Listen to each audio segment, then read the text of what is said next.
First time చూస్తున్నట్టయితే ఛానల్ని subscribe చేసుకోండి. అలాగే వీడియో నచ్చితే లైక్ చేయండి, సబ్స్క్రైబ్ చేసుకోండి. Thank you for watching.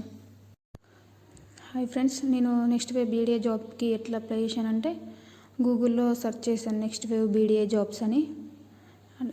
Type search చేస్తుంటే మనకు ఇట్లా వాళ్ళ వెబ్సైట్ ఇట్లా ఓపెన్ అవుతుంది.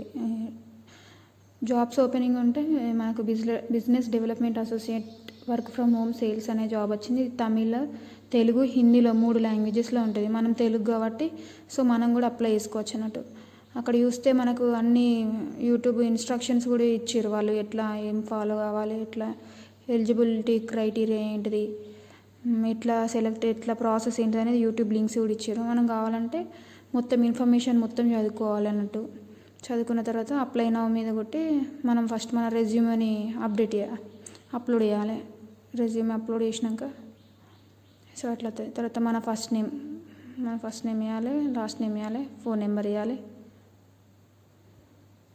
తర్వాత మన ఏజ్ ఏంటిది, ఏజ్, జెండర్, మనం ఏమన్నా మన ఏజ్ 20-25 అయితే ఎట్లా, మేలా ఫీమేలా, ఏమైనా మనం డిగ్రీయా లేకుంటే ఫ్రెషరా, ఎక్స్పీరియన్స్ ఏమైనా ఉందా, టీచింగ్ అయితే టీచింగ్, లేకుంటే ఫ్రెషర్ అయితే ఫ్రెషర్, మనం ఇప్పుడు ఎన్ని ఎక్స్పెక్ట్ చేస్తున్నాం శాలరీ, అవన్నీ ఎప్పుడైనా మనం నెక్స్ట్ వేవ్లో కోర్స్ తీసుకున్నామా లేదా,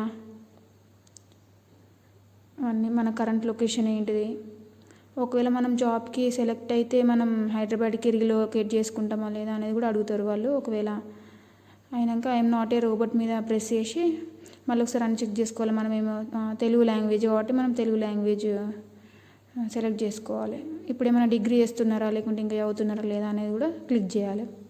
చేసిన తర్వాత ఐఎమ్ నాట్ రోబోట్ మీద క్లిక్ చేసి సబ్మిట్ చేస్తే మన అప్లికేషన్ సబ్మిట్ అయినాక మెయిల్కి మెసేజ్ వస్తుంది. నేనైతే ఇట్లనే అప్లై చేసిన బీడీఏ జాబ్కి.